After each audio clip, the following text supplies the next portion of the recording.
This is Brigadier General Robbie Risner. His heroism as a fighter ace in surviving almost 8 years of imprisonment and torture as a POW in North Vietnam is legendary.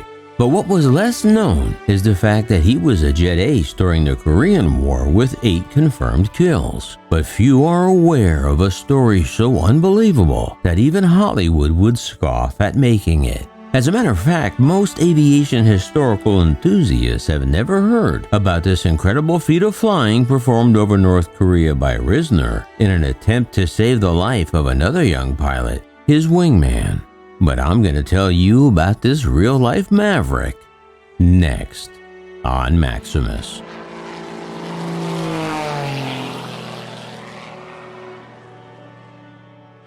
Greetings everybody, Maximus here. You know, I get a lot of wonderful comments from subscribers who say, Maximus, your channel is so awesome. And of course, I agree with that. But then they ask, why isn't it much bigger?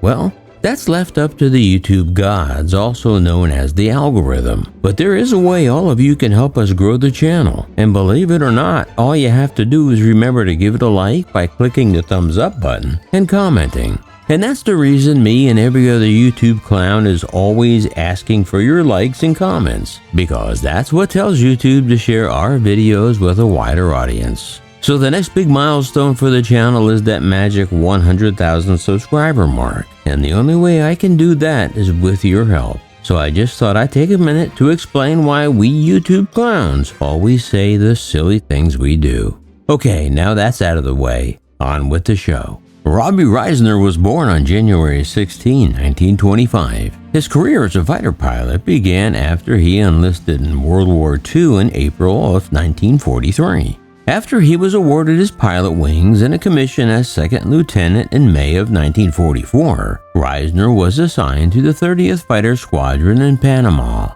The 30th Squadron was based on a primitive airstrip without permanent facilities at Agua Dulce on the Gulf of Panama.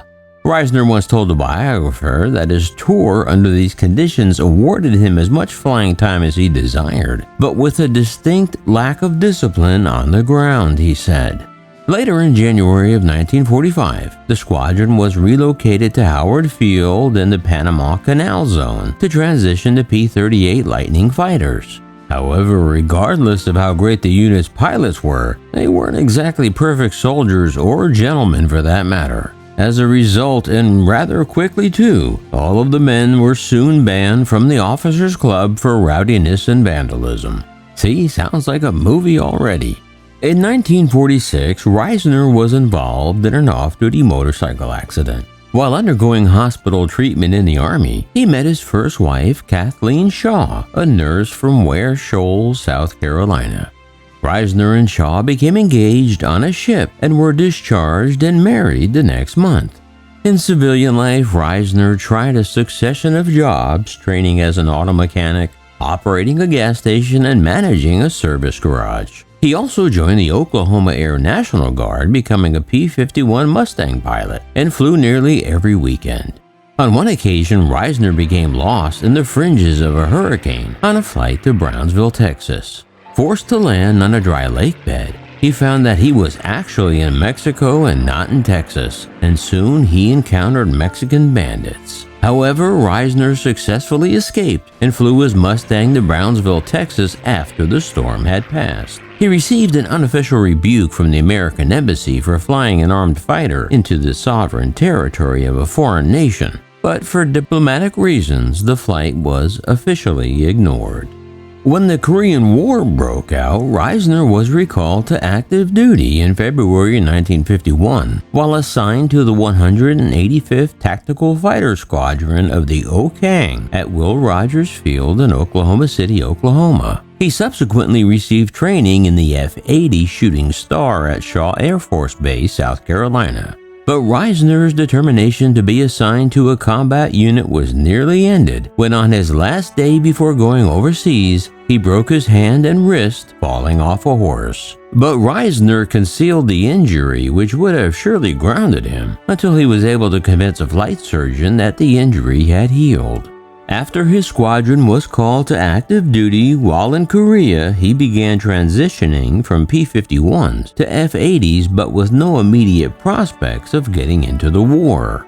With the bare minimum required of 100 hours of jet time. Upon arriving in Korea on May 10, 1952, Risner volunteered for combat duty as a photo reconnaissance pilot. 3 weeks later, he wrangled his way into the famous 4th Fighter Wing at Kimpo and into the F-86s, the world's best fighter jet at the time. On September 21st, the fast-learning Captain Risner became the U.S.'s 20th jet ace. A few weeks later, while escorting fighter bombers in an attack on a chemical plant along the Yalu River, Risner got into a dogfight with what he describes as the finest enemy fighter pilot he ever encountered.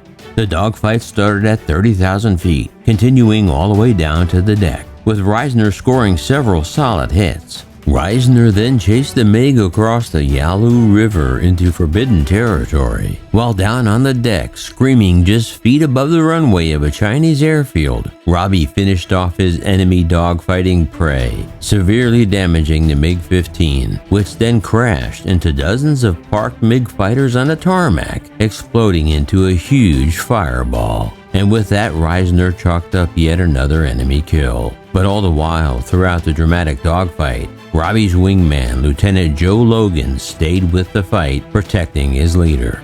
Is it just me, or does this sound a lot like Top Gun Maverick? As Robbie and his loyal wingman climbed back across the Yalu River Valley near Antung, Robbie's wingman, Logan's F-86, took a burst of flak. Suddenly, fuel and hydraulic fluid poured out of the belly of his aircraft. With maybe only 5 minutes of fuel left, it looked like Logan would have to bail out over enemy territory. But Robbie Risner was not about to lose a fine wingman who was also a close friend. Risner said a typical fighter pilot thinks less about risk than about his objective, and Risner's objective was to keep Joe Logan out of enemy hands. Jet Ace Risner immediately embarked on an undeniably high-risk, untried venture to achieve that objective. Risner knew that the Air Force had a rescue detachment at Chow Do Island about 60 miles to the south, but they would also face a hell of a lot of flak on the way. So Risner decided to try a maneuver that had never been attempted successfully before. Risner decided he would push the damaged F-86 to Chow Do, where Logan could bail out safely outside of enemy territory. Risner told Logan to shut down his engine, now almost out of fuel. Then he gently inserted the upper lip of his air intake, basically the nose of his F-86, into the tailpipe of Logan's F-86. Risner said it stayed sort of locked there as we both maintained stable flight, but the turbulence created by Joe's aircraft made stable flight for him very difficult. There was a point at which I was between the updraft and downdraft. A change of a few inches ejected me either up or down, Risner recalled.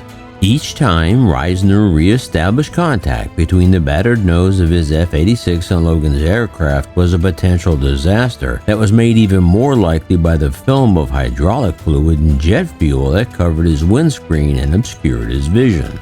Risner said it was something like pushing a car at 80 miles an hour down an icy road in a heavy fog. But miraculously, Risner nudged Joe Logan's F-86 all the way back to Chow Do, maintaining an airspeed of 190 knots, with enough altitude to stay out of range of automatic weapons. So near Chow Do, Logan bailed out of his F-86 after calling to Risner telling him, "I'll see you back at base tonight." And Risner replied, "Good luck. Beers are on me." So Risner, now assured he saved his wingman, he headed back to base, assuming Logan bailed out successfully. However, this is where triumph turned to tragedy. Although Logan's parachute carried him down close to the shore and he was a strong swimmer, Logan became entangled in his parachute shrouds. However, after putting up a valiant fight, Logan drowned. But meanwhile, completely unaware of his good friend's demise, Risner wasn't out of the woods yet and trying to get his aircraft back to base. Risner has shut down his own engine in an attempt to save fuel, but eventually his engine flamed out and he was forced to perform a dead stick landing at Kimpo, which he did. While there's nothing written on it, I'm sure when Risner was told of Logan's death after all the two men had been through to survive, it must have hit him hard. Well, eventually, years later, Risner went on to Vietnam. After he was shot down while imprisoned in Vietnam, Risner was promoted to colonel after his capture on November 11, 1965. He was part of the first group of Vietnam POWs released in Operation Homecoming on February 12, 1973, and returned to the United States. In July 1973, the U.S. Air Force assigned him to the 1st Tactical Fighter Wing at MacDill Air Force Base in Florida, where he became combat ready in the F-4 Phantom II. Risner was later transferred to Canyon Air Force Base, New Mexico in February of 1974 to command the 832nd Air Division, in which he flew the F-111 Aardvark fighter bomber. He was promoted to Brigadier General in May of 1974. Then on August 1, 1975, he became Vice Commander of the U.S. Air Force Tactical Fighter Weapons Center at Nellis Air Force Base in Nevada, and retired from the Air Force on August 1, 1976. However, Risner's family life during and following his imprisonment was marked by several personal tragedies. His mother and brother died while he was still a POW, and his oldest son, Robbie Jr., died 2 years after his return of a congenital heart defect. In June 1975, Risner was divorced from his wife, Kathleen, after 29 years of marriage. In 1976, he met his second wife, Dorothy Marie Dot Williams, widow of a fighter pilot missing in action in 1967, and subsequently married her after her missing husband was declared dead.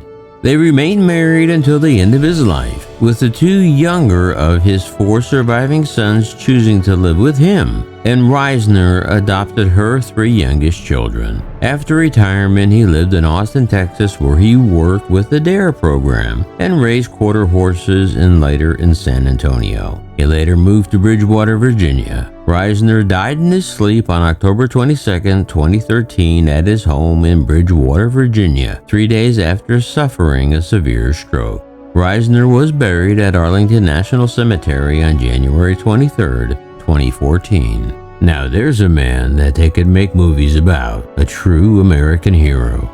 Well, that's going to wrap it up for now. Have you heard about this story before? Let me know down below. And on your way out, please be sure to subscribe, like, share, and ring the bell. And remember, leave the rubber on the runway and your troubles on the ground. And I will see you next time in the air. Yeah, this is Maximus.